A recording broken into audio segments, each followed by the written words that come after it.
Hello and welcome to this video. Today we are looking at JavaScript Array Filter function.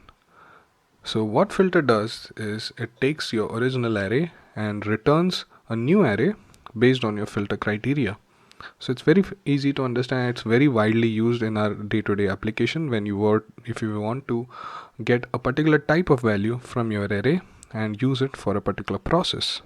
So let's say if we have an array of type cars where you have cars with property name, engine type, engine capacity and cost. And let's say if you want to filter out only type of cars which run on petrol engine. So we have two petrol engine cars in our cars array. So let's see how we create a new array with only these two items using the filter function. So let's say we create a variable petrol cars, okay, and we're gonna use our original array. We call the filter function on it. Now filter function takes a callback function and with one parameter, which is basically your items of the car. So we're gonna name it car, and we can use the arrow function over here, and this function is going to return the item if it satisfies our particular condition. So if our car dot engine type is of type petrol, then only it is going to return that item or add that item into the array. So let's try to console log this. So if I run this,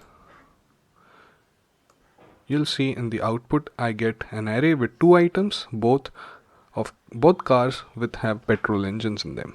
All right. So let's say if I give certain condition which does not applies to any item in my cars array. Let's say I say engine type, or let's say I use cost